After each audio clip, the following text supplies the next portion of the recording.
सच्चाई में अगर बगावत है तो समझो हम भी बागी हैं। एंकर प्रेम कुमार के साथ देखिए DS दादा हजूर न्यूज। हम दिखाते हैं अपने रिपोर्टर की ये खास रिपोर्ट। कृपया आप सब्सक्राइब करें, बेल आइकन अवश्य दबाएं। धन्यवाद।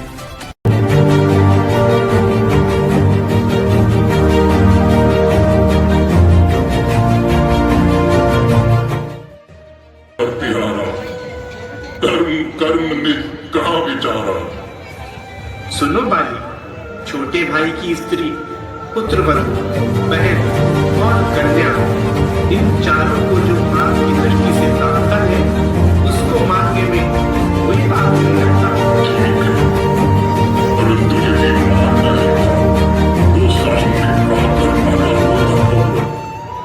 मैं तो धर्म विहीन हूँ, तुमने तो धर्म विचारा होगा।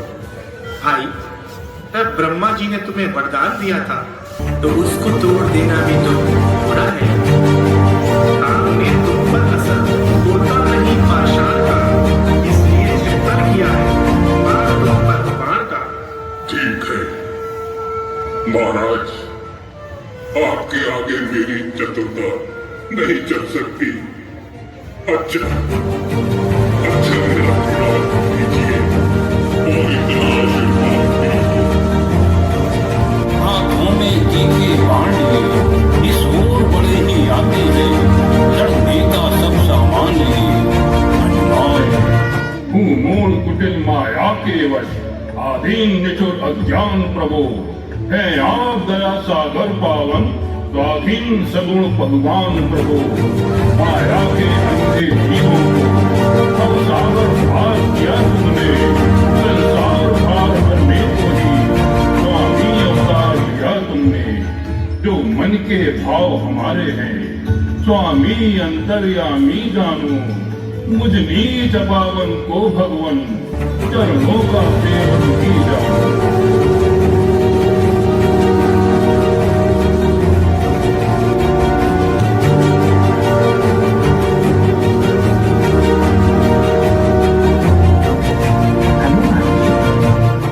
आपसे मिलकर बड़ी प्रसन्नता हुई। भगवान को धन्यवाद है कि आज हमारे मन की पूछने वाला कोई तो मिला। महाराज, आप कोई चिंता न कीजिए, इस गंगा पर चलकर महाराज सुग्रीव को दर्शन दीजिए। जैसी तुम्हारी इच्छा।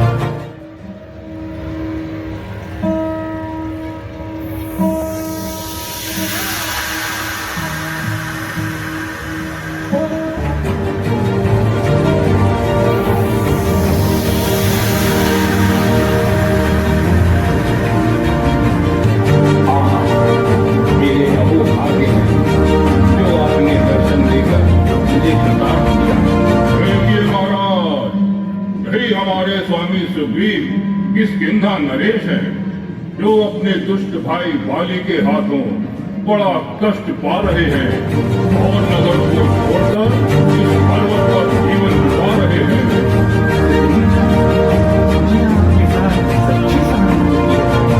मंत्री जी, मुझे भी तो इनका परिचय कराइए। महाराज, ये अयोध्या नरेश श्री दशरथ महाराज के राजकुमार हैं, किंतु आजकल समय के प्रभाव से बड़े लाचार हैं। इनका नाम राम, ये इनके छोटे भाई लक्ष्मण जी हैं। महाराज, ऐसी क्या बात तो राजभोगों का त्याग करके वन आना पड़ा। इतनी छोटी अवस्था में ही सन्यासियों का जीवन बिताना पड़ा। सुग्रीव जी, हमारी मजली माता कैकेयी ने किसी समय पिताजी से वरदान पाए थे। एक दिन अच्छा अवसर पाकर उन्होंने हमारे छोटे भाई को राज्य और मेरे लिए 14 वर्ष का वनवास मांग लिया। पिताजी को अपना प्रण निभाना पड़ा और मुझे घर छोड़कर वन आना पड़ा। हमारे घर पर और हमारे साथ चल गए और 13 वर्ष बड़े आनंद से बिताए। हमने पंचवटी पर निकल आया और उस समय हमारे खाने में पट्टा खाया। एक दिन लंका का राजा रावण पिताजी को हरकर ले गया और हमें महान कष्ट दे गया। हाँ महाराज, मैं एक दिन इसी पर्वत पर बैठा हुआ अपने दुर्भाग्य पर आंसू बहा रहा था कि उसी समय एक विमान आकाश में उड़ता जा रहा था। जानकी जी बड़ा विलाप करती जा रही थी और अपने वस्त्र तथा आभूषण नोच नोच कर नीचे गिरा रही थी। उनमें से कुछ को मैंने भी इकट्ठा कर लिया और सावधानी से अपने पास रख लिया था।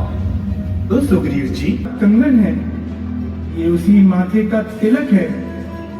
आह प्यारी सीते, तुम कहाँ हो? लक्ष्मण, देखो, तुम्हें देखो तो सही, ये आभूषण भी सीता की तरह विनयी होकर कैसे कांतिहीन हो रहे हैं।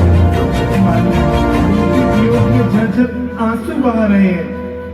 आह, मैं कैसा पागल हो गया हूँ। लक्ष्मण, जरा तुम ही पहचानो, क्या ये सीता का ही कुंडल है ना? क्या बताऊं भैया, ये उड़ाता था सदा चरणों में उनके नाच में, कुछ पता मुझको न था, क्या कान में क्या हाथ में। धन्य हो धर्मावतार लक्ष्मण, तुम धन्य हो। हद नहीं है मान की और ज्ञान की सीमा नहीं। आस्था में ये रहे और दान बनते था नहीं। अच्छा सुग्रीव जी, हमने के लिए बुलाया, वाले और मैं दोनों उसकी जीती तोड़े और कहीं वो जनपद से भगाती हुई। अंत में वह दैत्य एक पर्वत की कंदरा में घुस गया।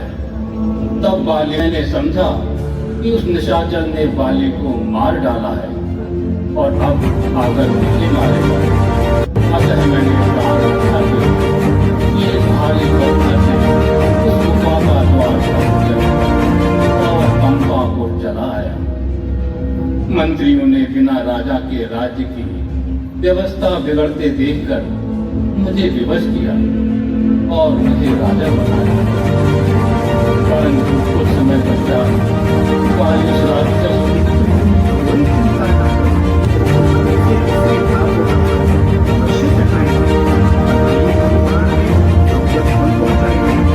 किंतु महाराज, बाली को मारना साधारण काम नहीं है। आपके सामने दुदुम्बी राक्षस का पंजर है, जिसे मारकर उसने माता ऋषि के